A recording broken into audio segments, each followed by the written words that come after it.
Hello dear students, मैं दिनेश शर्मा आपका स्वागत करता हूँ स्टेप अप डिफेंस एकेडमी के यूट्यूब चैनल पर।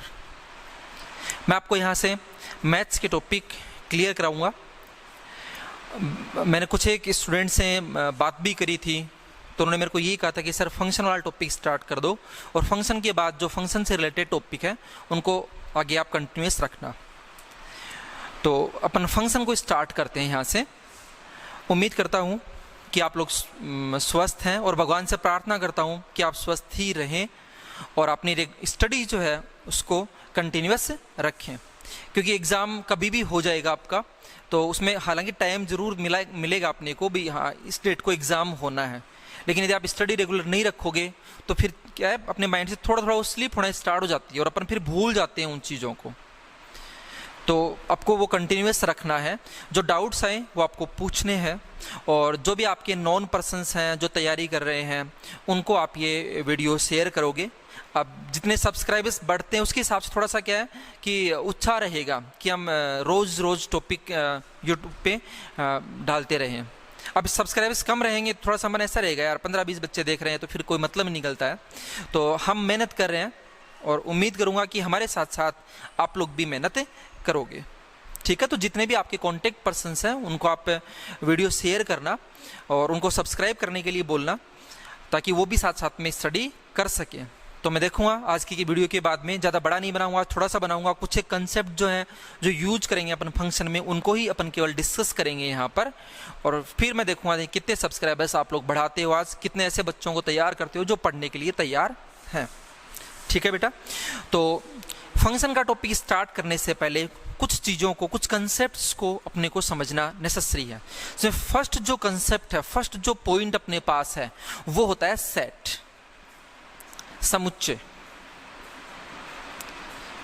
समुच्चय के बारे में आपने अच्छे से स्टडी कर रखा होगा, नहीं कर रखा हो तो फिर बताइएगा आप मेरे को, क्योंकि ये टॉपिक भी फिर पूरा करवाना पड़ेगा। मुझे फंक्शन के लिए बोला है बच्चों ने तो मैं वही स्टार्ट कर रहा हूँ, बस कंसेप्ट यूज कर रहे हैं अपन यहाँ पे।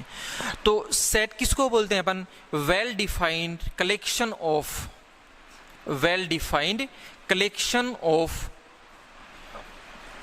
ऑब्जेक्ट्स, ठीक है। और हिंदी में इसको क्या बोलेंगे अपन? वस्तुओं का सुपरिभाषित संग्रह, वस्तुओं का सुपरिभाषित संग्रह।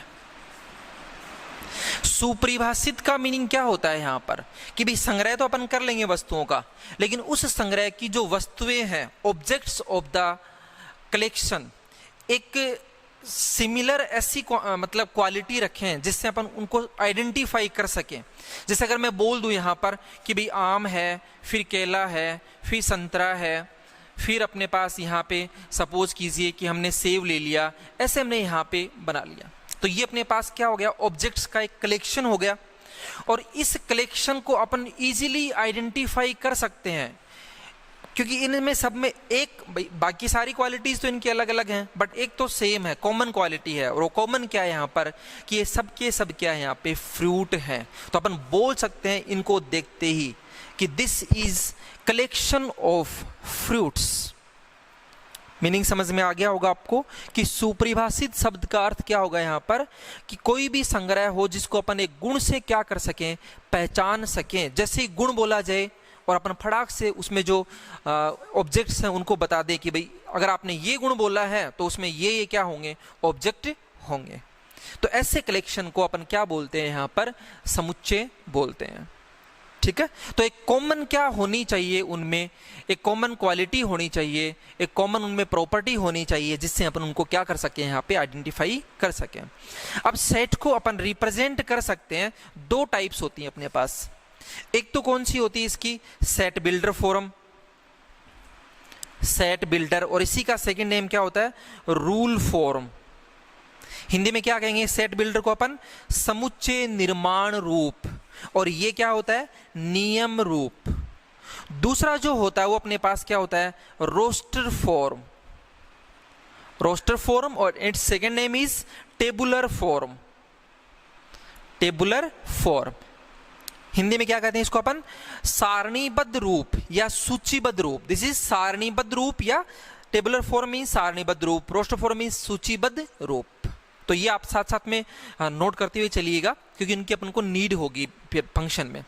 तो देखो आप यहां से, ये जो फॉर्मेट है, सारणीबद्ध जो रूप होता है, उसमें अपन क्या करते हैं, वस्तुओं को कोमा लगा करके शो करते हैं। जैसे प्राकृत संख्याओं का समुच्चय है, तो अपन ये राइट करते हैं यहाँ पे n = 1 2 3 4 5, ये अपन यहाँ पे राइट करते हैं।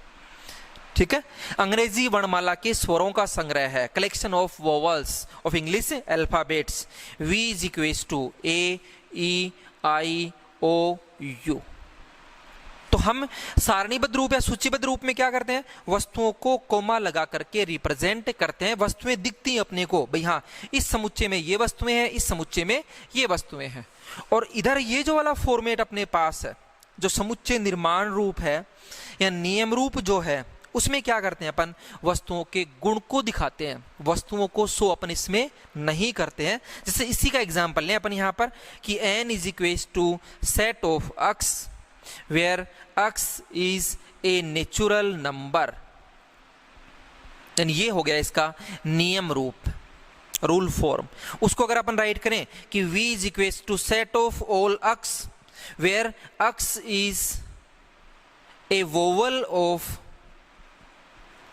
इंग्लिश अल्फाबेट, क्या लिखेंगे अपन हिंदी में लिखेंगे तो इसको कि अक्स अंग्रेजी वर्णमाला का एक स्वर है। अब एक स्वर का मतलब ये नहीं कि एक ही लेना, मैंने पहले क्या बोला, set V, V is set of all अक्स, वी उन सभी अक्स का समुच्चय है। अब कौन से अक्स का है, जो क्या है, अंग्रेजी वर्णमाला का एक एक स्वर है। तो जितने हैं उतने अपन को एक एक करके लेने होते हैं यहाँ पर। तो ये हो गया बेटा अपना कौन सा फॉर्मेट, यहाँ पर सेट बिल्डर फॉर्म, समुच्चय निर्माण रूप, और ये यहाँ पे क्या हो गया अपने पास, सारणीबद्ध या सूचीबद्ध रूप। अब समुच्चय में दो चीजें आपको ध्यान में रखनी है कि एक तो हम क्या नहीं कर, उसमें क्या नहीं होता है, एलिमेंट्स के ऑर्डर का इंपॉर्टेंस नहीं होता है। एलिमेंट्स का जो ऑर्डर है वो मैटर नहीं करता है। मैटर नहीं करता है मीन्स ये होता है बेटा इसमें कि हम चाहे ऐसे लिखें 1 2 3, हम चाहे ऐसे लिखें 3 1 2, हम चाहे ऐसे लिखें 1 3 2, ये सेम है, कोई डिफरेंस नहीं है इसमें। तो समुच्चय में अवयवों के क्रम का महत्व नहीं होता है, ऑर्डर मैटर नहीं करेगा यहाँ पर। दूसरा क्या होगा कि इसमें रिपीटेशन नॉट अलाउड, एलिमेंट को अपन को क्या नहीं करना है, रिपीट नहीं करना है। मींस एक बार अगर अपन ने 1 राइट कर लिया तो बस हो गया, अब दोबारा अपन राइट यहाँ पे नहीं करेंगे। दोनों पॉइंट आप ध्यान में रखिएगा यहाँ पर, ठीक है।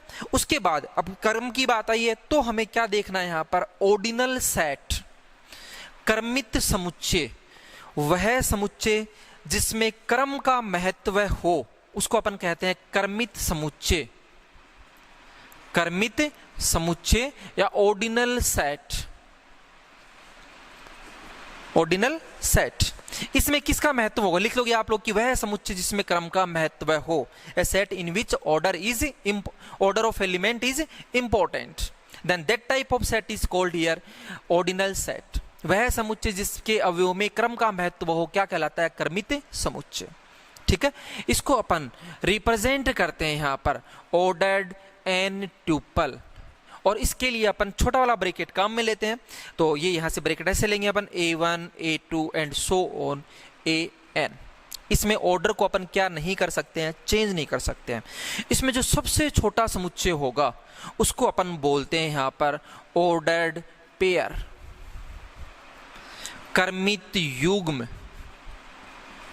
क्रमित युग्म कितने एलिमेंट्स का होगा बेटा, ये 2 एलिमेंट्स का। इसको ऐसे राइट करते हैं अपन कि A, B। अब इसमें अपन ऑर्डर को क्या नहीं कर सकते हैं, चेंज नहीं कर सकते। फॉर एग्जाम्पल, यदि अपने पास 2 डायमेंशनल ज्योमेट्री में अपन स्टडी कर रहे हो और उसमें कोई पॉइंट हमने लिया यहाँ पे, सपोज करो इस पॉइंट के कोऑर्डिनेट 2, 3 है और ये क्या अपना ओरिजिन है, तो बताइए आप क्या मैं इसके कोऑर्डिनेट्स को चेंज कर सकता हूँ, नहीं, क्योंकि अगर अपन ने इसका क्रम चेंज कर दिया यहाँ से तो फिर ये पॉइंट यहाँ पे क्या हो जाएगा, चेंज हो जाएगा। ठीक है, तो ये हो गया अपने पास यहाँ पे क्रमित युग्म।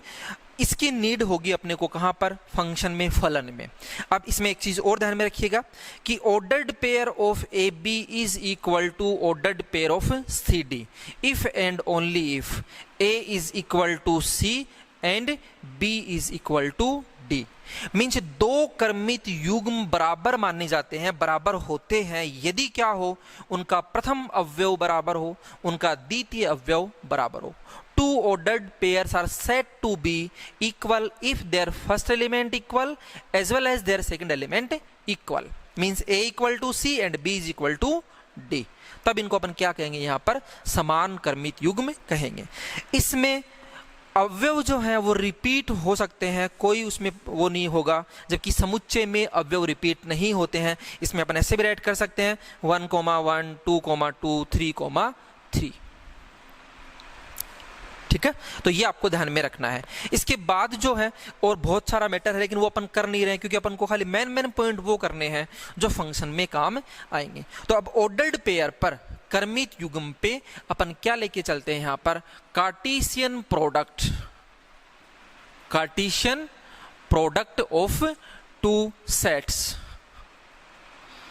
2 के बाद 3, 4 का भी होता है, पर अपन को तो 2 का चाहिए यहाँ पे, तो वही पढ़ेंगे अपन केवल। Cartesian product of two set means दो समुच्चयों का कार्तीय गुणनफल, दो समुच्चयों का कार्तीय गुणनफल। देखिए इसमें क्या होता है, समुच्चय सपोज कर लो पहला A है और दूसरा क्या है अपने पास B है, हो गए दो समुच्चय यहाँ पे। अब इन दोनों समुच्चयों के कार्तीय गुणनफल का मतलब क्या होगा, एक समुच्चय होगा। यह समुच्चय किसका होगा, यहां पर क्रमित युग्मों का होगा। क्रमित युग्म कहां से बनाओगे आप, फर्स्ट जो एलिमेंट है वो लेंगे अपन फर्स्ट सेट से, सेकंड जो एलिमेंट है वो लेंगे अपन सेकंड सेट से। अब दिख रहा है क्रमित युग्म है तो ऑर्डर इंपॉर्टेंट है, इट मींस आपको फर्स्ट एलिमेंट फर्स्ट सेट से ही लेना पड़ेगा और आपको सेकंड एलिमेंट सेकंड सेट से ही लेना पड़ेगा। Means here A belongs to A and B belongs to B. For example, suppose A is equals to 1, 2 and B is equals to A, B, C. Then A और B का कार्तीय गुणनफल denoted by A cross B is set of ordered pairs, क्रमित युग्मों का समुच्चय। प्रथम अवयव कहां से लेना है बेटा आपको, पहले सेट से, पहले समुच्चय से। दूसरा अवयव कहां से ले आओगे आप लोग, दूसरे समुच्चय से। तो क्या बनेगा 1A फिर 1B फिर 1C, now 2A 2B and 2C। Clear. अब उसके बाद देखो आप, अगर अपन B क्रॉस A बनाए यहां पे, तो अब फर्स्ट सेट कौन हो गया, B हो गया। तो पहला एलिमेंट आप B से ले, तब अपने पास क्या बनेगा A1 A2 B1 B2 C1 and C2 हो गया। और आप देख पा रहे हो कि ये समान नहीं है क्योंकि इसमें 1, A और इसमें A,1 है, और आगे भी आप ऐसे ही देख सकते हो। तो यहां से क्या ध्यान में रखना है कि A cross B is not equal to B cross A। Clear. अब उसके बाद इसमें और देखिए आप कि एक क्या होता है अपने पास कि समुच्चय में अवयवों की संख्या, जिसको अपन, अब मान लो अपने को A में अवयवों की संख्या चाहिए, तो इसको अपन रिप्रेजेंट किससे करते हैं, n ऑफ A से। मीनिंग क्या होगा, number of elements in set A, समुच्चय A में अवयवों की संख्या। How many element in set A, समुच्चय में कितने अवयव हैं, 2, तो वी राइट हियर 2। समुच्चय B में कितने अवयव बेटा यहाँ पर 3, तो we write n of B is equal to 3। तो ये भी पॉइंट आपको ध्यान में रखना है। अच्छा, A क्रॉस B में कितने एलिमेंट होंगे, और देखिए आप यहाँ पे n of A cross B is equal to n of A into n of B। Simple आपको ध्यान रखना है, A क्रॉस B में कितने अवयव होते हैं, n of A into n of B। n of A 2, n of B 3, तो 2 3 जा 6, और आप यहां से देखिए इसमें कितने एलिमेंट्स हैं, 6 एलिमेंट्स हैं। तो ये सिंपल से कंसेप्ट आपको क्या रखने हैं, यहाँ पर ध्यान में रखने हैं। अब इसके बिहाफ पे इसी से आगे अपन बढ़ाते हैं यहाँ पर, और दूसरा इसका जो टॉपिक काम में आएगा अपने, वो कौन सा होता है यहाँ पर, संबंध, रिलेशन। तो इसकी भी डिटेल ज्यादा नहीं पढ़ेंगे अपन, हल्का सा बता रहा हूं खाली कि भी दो समुच्चय अपने पास है, पहला A है और दूसरा क्या है यहाँ पर B है। एक ऐसा नियम जिसके अंतर्गत समुच्चय A के अवयव समुच्चय B के अवयवों से संबद्ध हो, मतलब किस उस नियम में किसी न किसी प्रकार से आपस में क्या हो, कनेक्टेड हो, तो उस नियम को अपन क्या कहते हैं यहाँ पर, संबंध या रिलेशन कहते हैं। एक ऐसा नियम जिसके अंतर्गत समुच्चय ए का कोई अवयव या ए के सारे अवयव, या हो सकता है ए का कोई भी अवयव उस नियम के अंतर्गत बी के अवयव से रिलेटेड नहीं हो, तो इसमें हो भी सकते हैं कनेक्टेड और नहीं भी हो सकते हैं, दोनों चीज ध्यान में रखिएगा आप। पर डेफिनेशन सिंपल वे में ये बोल सकते हैं अपन कि एक ऐसा नियम जिसके अंतर्गत ए के अवयव बी के अवयव से संबद्ध हो, तो उस नियम को अपन क्या कहते हैं, यहाँ पर संबंध कहते हैं, रिलेशन कहते हैं। ठीक है, अब इसके बाद अपन अपना मेन जो टॉपिक है उस टॉपिक में चलते हैं। ये सारी चीजें जो बताई हैं आपको थोड़ा थोड़ा माइंड में रखिएगा, इनसे रिलेटेड टॉपिक्स की आप स्टडी कीजिएगा, और फिर अगर ये इनमें कोई प्रॉब्लम नहीं है तो ठीक है, और अगर हो प्रॉब्लम तो मेरे को आप जरूर बताइएगा। अब अपना चलते हैं अपन मेन टॉपिक पे, जो क्या है, फंक्शन या मैपिंग। मैपिंग, फलन या प्रतिचित्रण, फलन या प्रतिचित्रण, इसको समझिए बेटा यहां से अच्छे से। आप यहां पर देखो, पहले मैं आपको डायग्रामेटिकल समझाता हूं कि कैसे होगा। ये अपने पास पहला समुच्चय है और ये अपने पास दूसरा समुच्चय। इसमें एलिमेंट देखिए बेटा आप 1 2 3, यहां देखिए आप ए बी सी डी। मैंने ए जो 1 जो है 1 को कनेक्ट कर दिया बी से, 2 को कनेक्ट कर दिया सी से, और 3 को कनेक्ट कर दिया यहाँ पर डी से। ये पहला समुच्चय था, ये दूसरा समुच्चय था। मैंने यहाँ पर क्या करा, समुच्चय ए के जो अवयव थे उनको कनेक्ट कराया समुच्चय बी के अवयव से। क्या देख रहे हो आप, एक जो है 1 जो है कितने अवयवों से संबद्ध है, केवल एक से। 2 जो है वो कितनों से है, केवल एक से। 3 जो है वो भी कितनों से है, केवल एक से। एक और देखते हैं अपन यहाँ पर, ये ए है, वही 1 2 3 है, ये हो गया ए बी सी डी। मैंने 1 को करा बी से, 2 को करा बी से, 3 को करा सी से। अब मैं फिर पूछूं आपसे, बताइए बेटा आप लोग 1 कितने एलिमेंट से रिलेटेड है, तो इधर देखोगे आप केवल एक से है। फिर पूछ रहा हूं 2 कितनों से है, तो योर आंसर केवल एक से है। 3 कितनों से है, केवल एक से। उधर से मत देखिएगा आप लोग कि देखो सर बी तो इधर 3 से हो गया, नहीं, हमें देखना किधर से, यहां से। ए कितनों से है, केवल एक से। 2 कितनों से है, केवल एक से। 3 कितनों से है, केवल एक से। तो इस टाइप का जो संबंध होगा, उस संबंध को अपन क्या कहते हैं, यहां पर फलन कहते हैं। तो इसकी डेफिनेशन आप राइट कर लोगे कि माना ए तथा बी 2 समुच्चय हैं। एक ऐसा नियम जिसके अंतर्गत समुच्चय ए का प्रत्येक अवयव, समुच्चय ए का प्रत्येक अवयव समुच्चय बी के एक अद्वितीय अवयव से संबद्ध हो। संबंधित मतलब ना, संबद्ध हो, क्या कहलाता है, फलन या प्रतिचित्रण है। और इसको अपन डिनोट करते हैं ऐसे, f इस function from A to B, या इसी का सेकंड जो राइटिंग रूप है वो ये होगा अपने पास। आप इसको ऐसे भी राइट कर सकते हो, आप इसको ऐसे भी राइट कर सकते हो।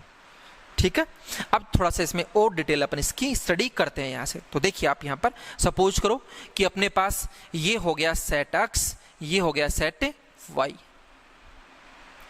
इसमें एलिमेंट अपने पास ऐसे हैं कि भाई ए है, बी है, सी है, डी है। इधर एलिमेंट ले लिए 1 2 3 4 5, जितने चाहो उतने ले सकते हो, उसमें कोई फर्क नहीं पड़ेगा। अब मैंने क्या कर लिया कि भाई x से y में मैंने एक फलन बना लिया। अब ध्यान रखना बेटा, अपन क्या बना रहे हैं, फलन। फलन बनाएंगे तो दोनों चीज ध्यान में रखना। पहला जो समुच्चय है मैंने फलन कहां से कहां में लिया है, f x से y में लिया है।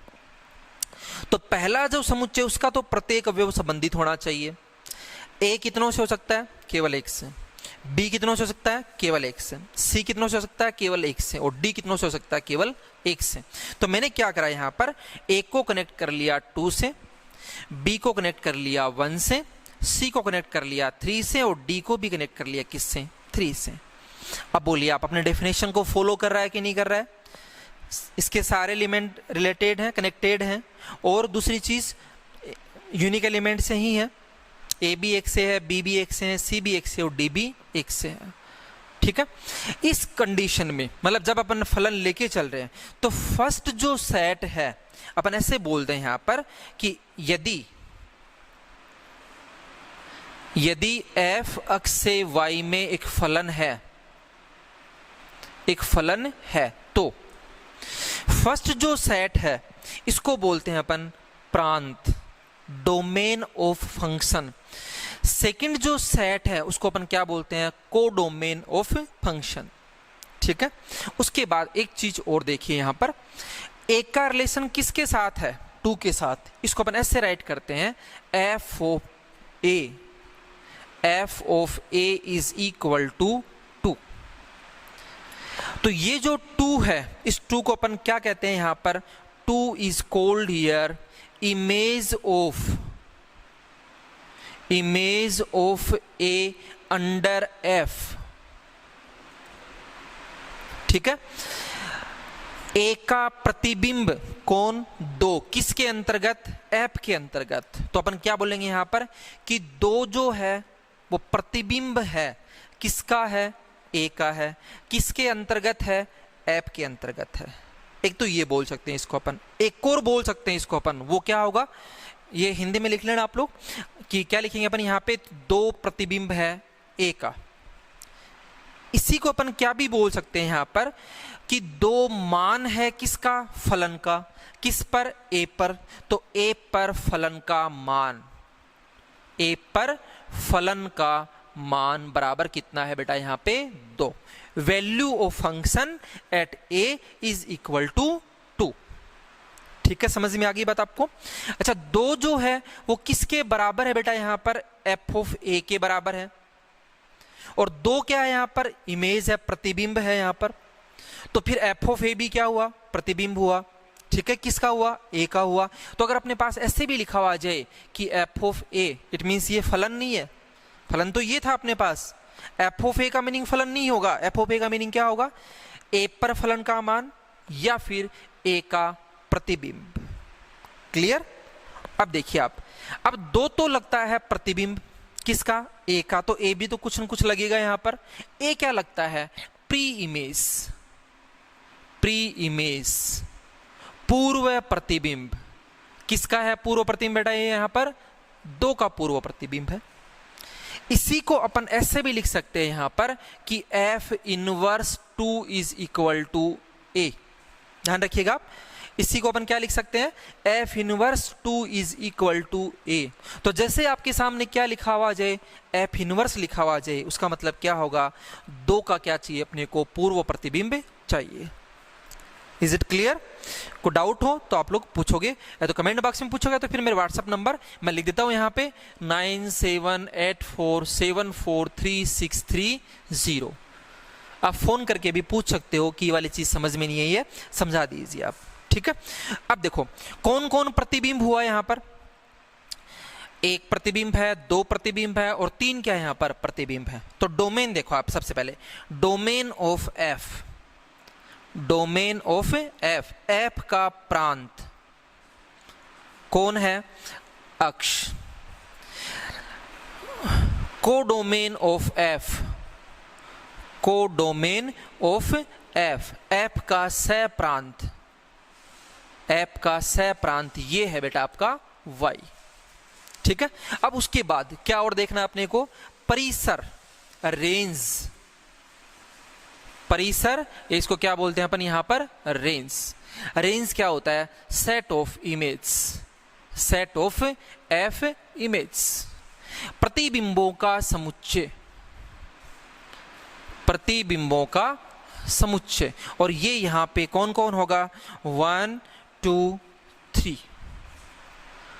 ठीक है, तो ये हो गया एक सामान्य सी जानकारी आपके पास, किसकी, फलन की, प्रतिचित्रण की। एक किसी में रूपांतरण वर्ड और आता है अपने पास, जब दोनों मतलब प्रांत और सह प्रांत दोनों समान समुच्चय होते हैं तो उसको अपन क्या बोल देते हैं, वहां पर फलन को रूपांतरण बोल देते हैं। तो बस आज अपन इतना ही करेंगे, और इसके बाद नेक्स्ट वीडियोज में अपन थोड़ा टाइम बढ़ाएंगे, क्लास लगभग थोड़ी बड़ी करेंगे अपन, ताकि जल्दी से टॉपिक क्या हो जाए, अपना पूरा हो जाए। जो बातें मैंने शुरू में कही थी उनको आप ध्यान रखोगे। ठीक है, थैंक यू बेटा।